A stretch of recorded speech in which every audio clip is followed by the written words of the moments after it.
मंजू अपने तीनों बच्चों से बहुत प्यार करती है और उन्हें अच्छी परवरिश देती है। रूबी, जो कि मंजू की इकलौती बेटी है, बचपन से ही भोली भाली और सीधी है। एक रोज मंजू कपिल और विष्णु से कहती है, बच्चों, तुम दोनों को पता है ना कि तुम्हारी बहन बहुत सीधी सादी और भोली भाली है। उसे दुनियादारी की कोई समझ नहीं, इसलिए उसकी शादी करने में खतरा है। मुझे डर है कि कहीं उसकी शादी के बाद उसके ससुराल वाले उसका फायदा ना उठा लें। ऐसा भी हो सकता है कि उसे ब्लैकमेल करके हमसे मोटी रकम ऐंठने की कोशिश भी करें। माँ, आप ये क्या कह रही हैं? अरे यही कि तुम दोनों को अपनी बहन को संभालना होगा, क्योंकि उसकी शादी मैं नहीं करने वाली। माँ, ये भी बोलने वाली बात है क्या? हम है ना, हम हमेशा उसका ध्यान रखेंगे। बेटा, बस मुझे यही चिंता सताती है कि मेरे मरने के बाद रूबी का क्या होगा। लोग कहीं उसका फायदा ना उठाएं। माँ, आप फिक्र न करो, रूबी को हम देख लेंगे। ठीक है बेटा, अब ना मैं तुम दोनों की शादी कर देती हूँ। जैसा तुम्हें सही लगे माँ। मंजू अपने दोनों बेटों के लिए लड़कियां देखने लगती है। माँ, कितना अच्छा होगा ना जब मेरी दोनों भाभियां भी मेरे साथ मेरे इस घर में रहेंगी। हाँ बेटा, लेकिन कोई अच्छी लड़की मिल जाए तब तो। इधर एक साथ मंजू के दोनों बेटों के लिए रिश्ता आ जाता है। पारुल और नेहा दोनों के परिवार वाले एक साथ ही मंजू के घर पहुंचते हैं। आप दोनों एक साथ आए, सब भगवान की कृपा है। मैं इतने दिनों से अच्छी लड़कियों की तलाश कर रही हूँ, लेकिन आप लोगों को पता है ना कि अच्छी लड़कियाँ मिलती कहाँ हैं। जी जी बहन जी, मैंने कपिल की तस्वीर जैसे ही देखी, मुझे तो कपिल पहली नजर में ही पसंद आ गया। इसीलिए मैंने विष्णु की तस्वीर अपनी भांजी के लिए भिजवा दी थी। अच्छा, तो दोनों लड़कियां एक ही परिवार की हैं। एक मेरी बेटी है और दूसरी मेरी भांजी है। दोनों बेटियां एक ही घर में रहेंगी, उससे हमें सुकून भी रहेगा और दोनों मिलकर आपके घर को संभाल भी लेंगी। हाँ हाँ, बिल्कुल ठीक है। बच्चे आपस में मिलकर एक दूसरे को पसंद कर लें तो मुझे कोई आपत्ति नहीं। ठीक है, तो ये तय रहा, कल बच्चों को मिलवा देते हैं। अगले दिन पारुल कपिल से और नेहा विष्णु से मिलते हैं। दोनों जोड़े आपस में बातें करते हैं और एक दूसरे को पसंद कर लेते हैं। मंजू दोनों जोड़ों की शादी तय कर देती है और उन चारों की शादी हो जाती है। फिर पारुल और नेहा दोनों कजिन बहनें मंजू के घर बहू बनकर आ जाती हैं। दोनों भाभियों के गृह प्रवेश के समय रूबी कहती है, अब तो मेरी दोनों भाभियां आ गई हैं, अब तो मैं और भी आराम से रहूंगी। आओ आओ भाभी, अंदर आओ। दोनों घर में आ जाती हैं। रूबी को देखकर पारुल और नेहा को अजीब सा लगता है और रूबी दोनों की आंखों में खटकने लगती है। रूबी पारुल के कमरे में जाकर बैठ जाती है। रूबी को देखकर पारुल का दिमाग गर्म हो जाता है और वो कपिल से कहती है, इसे इतनी भी समझ नहीं, ये इस वक्त हमारे कमरे में आ गई। अरे यार, वो रूबी को कुछ समझ नहीं है, वो बच्ची है। मैं उसे अभी समझाकर बाहर भेज देता हूँ। भाभी चलो ना, हम लूडो खेलते हैं। रूबी, भाभी अभी थकी है ना, उन्हें सोने दो। कल तुम्हारा जितना मन हो उतना खेल लेना। अभी तुम भी जाकर सो जाओ। ठीक है भाई। अगले दिन सुबह रूबी नेहा के कमरे में चली जाती है। मेरे कमरे का पंखा खराब हो गया है, मैं यहीं सोऊंगी। अरे क्या बोली जा रही हो तुम, ये मेरा कमरा है, चलो निकलो मेरे कमरे से। नहीं नहीं, मैं यहीं रहूंगी, ये मेरे भैया का रूम है। नेहा, तुम क्या बच्चों की तरह इससे बहस कर रही हो? ये बच्ची है, मैं बात करता हूँ ना इससे। विष्णु रूबी को समझाते हुए बड़े प्यार से कहता है, रूबी, भाभी अभी अभी आई है ना, उन्हें आराम करने दो। चलो हम दोनों माँ के कमरे में चलते हैं। विष्णु रूबी को लेकर मंजू के कमरे में चला जाता है।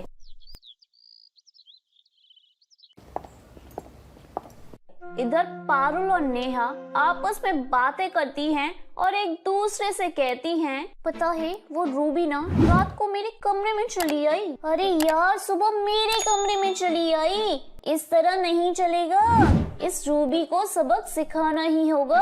अगर रूबी भोली है तो उसकी भाभी चालाक है। अब देखना इस भोली को मैं कैसे गोली लगाती हूँ। पारुल और नेहा किचन में होते हैं कि तभी वहाँ रूबी आती है और कहती है, भाभी भाभी क्या बना रही हो आज खाने में? मुझे ना बहुत जोर की भूख लग रही है। अरे मेरी भोली प्यारी ननद जी, आपको जो खाना होगा हम वही बनाएंगे, लेकिन उसके लिए आपको कुछ करना पड़ेगा। क्या करना होगा भाभी? आपको ना बस पूरे घर में झाड़ू लगाना होगा। ठीक है मैं कर देती हूँ, लेकिन मुझे ना मोमोज पसंद है, आज मैं वही खाऊंगी। ठीक है आप अपना काम करो और हम अपना, लेकिन ये बात किसी को नहीं बताना। हाँ। पारुल और नेहा नाश्ता बनाने लग जाती हैं और बेचारी रूबी पूरे घर में झाड़ू मारती है। नेहा पारुल से कहती है, दीदी क्या तुम सच में मोमोज बनाओगी? पागल है क्या तू? पूरे दिन उससे आज काम करवाऊंगी और एक टाइम खाना दूंगी। पारुल और नेहा नाश्ता बनाकर परोसती हैं, सभी खाने लगते हैं। मंजू रूबी को बुलाती है, रूबी तुम भी हम सबके साथ आ जाओ बेटा, नाश्ता कर लो। आओ रूबी। रूबी हाथ में झाड़ू लिए वहाँ आती है। रूबी के हाथ में झाड़ू देखकर दोनों भाई और मंजू के होश उड़ जाते हैं। विष्णु रूबी के हाथ से झाड़ू फेंक कर कहता है, ये सब क्या कर रही हो तुम? ये सब तुम्हारे लिए नहीं है। चलो छोड़ो, हमारे साथ आकर बैठो। और ये काम करने के लिए तुमसे किसने कहा? मैं उसे छोड़ूंगा नहीं। रूबी खाने की प्लेट देखती है, उसमें मोमोज नहीं थे। फिर वो अपनी भाभीयों की ओर देखते हुए कहती है, मुझे किसी ने कुछ नहीं कहा, मैं खाना नहीं खाऊंगी, मुझे मोमोज ही खाना है। इतना बोलकर रूबी भागकर अपने कमरे में चली जाती है। थोड़ी देर में ठीक हो जाएगी। अरे सुबह सुबह मोमोज खाने से तबीयत खराब हो जाती है। थोड़ी देर के बाद पारुल और नेहा चुपचाप रूबी के पास जाकर कहते हैं, मेरी प्यारी भोली ननद जी, मैं कैसे बनाती? बंद गोभी ही नहीं थी, इन लोगों से मंगवाती तो इन्हें पता चल जाता ना हमारा सीक्रेट। मैं अभी बाजार जाकर बंद गोभी लेकर आती हूँ और आपके लिए मोमोज बनाती हूँ। आप दोनों ना बहुत अच्छी हो। हाँ, तब तक आप पोछा भी लगा लीजिए पूरे घर में। रूबी पूरे घर में झाड़ू पोछा करती है और पारुल शाम को 4 बजे मोमोज बनाकर रूबी को देती है। रूबी काम करके इतना थक जाती है कि वो बस थोड़ा सा ही खा पाती है और सो जाती है। थोड़ी देर बाद शाम को दोनों भाई लौट कर आते हैं और देखते हैं कि रूबी तो सो रही है। उन्हें कुछ समझ में नहीं आता और रात को खाने की टेबल पर मंजू कहती है, अरे बहू आज पूरे दिन रूबी दिखाई नहीं दी, उसने खाना खाया है या नहीं? मम्मी जी अब रूबी की चिंता आप छोड़ दीजिए, हम हैं ना उसे देखने के लिए। हमने अपनी प्यारी भोली ननद जी के लिए उनके पसंद के मोमोज बनाए, उन्हें बहुत चाव से खाया और फिर सो गई। अच्छा तब ठीक है बहू, मैं ना एक हफ्ते के लिए मायके जा रही हूँ, तुम दोनों रूबी का अच्छे से ख्याल रखना। हाँ मम्मी जी आप निश्चिंत रहिए, हम देख लेंगे रूबी को। अगले दिन मंजू चली जाती है और कपिल और विष्णु दोनों भी अपने काम पर चले जाते हैं। फिर से पारुल और नेहा रूबी से पूरे घर में झाड़ू पोछा करवाती हैं और कहती हैं, ननद जी आपके मोमोज तैयार हैं, चलिए खा लीजिए और फिर हमारे कपड़े भी धो दीजिए। ठीक है भाभी, मुझे ना मोमोज बहुत पसंद हैं, ये मेरे फेवरेट हैं।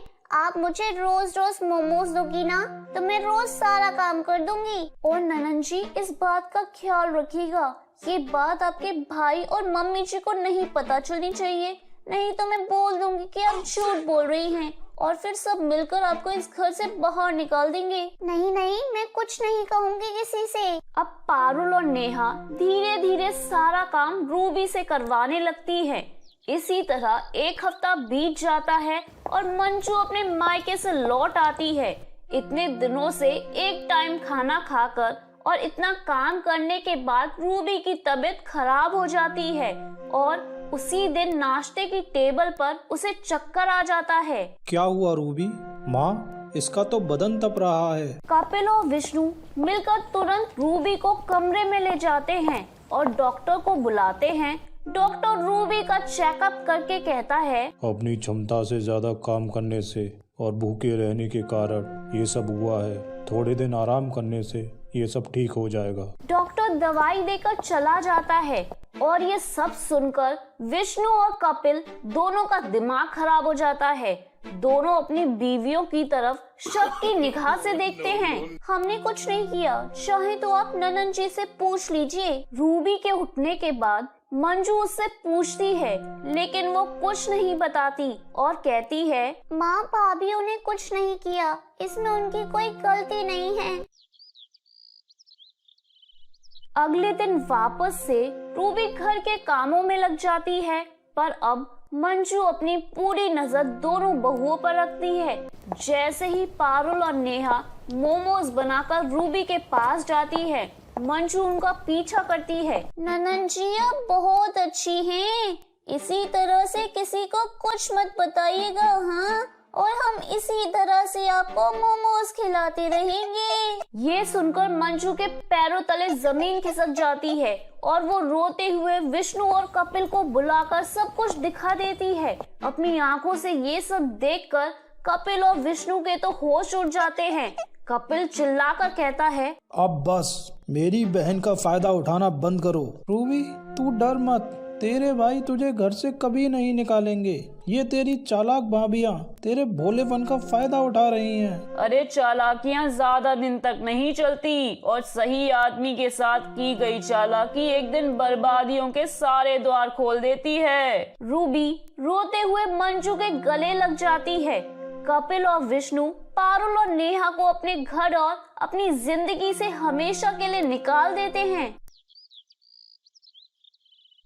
तो मेरे प्यारे दोस्तों, कैसी लगी आपको मेरी ये कहानी? मुझे कमेंट करके जरूर बताएं और अपने दोस्तों के साथ शेयर करें। अगर आपने मेरे चैनल को अभी तक सब्सक्राइब नहीं किया है तो नीचे वाले बेल आइकन को दबाकर सब्सक्राइब कर लें। तो मिलती हूँ मैं आप सभी से फिर एक नई कहानी के साथ। तब तक आप अपना ध्यान रखिए। बाय बाय दोस्तों।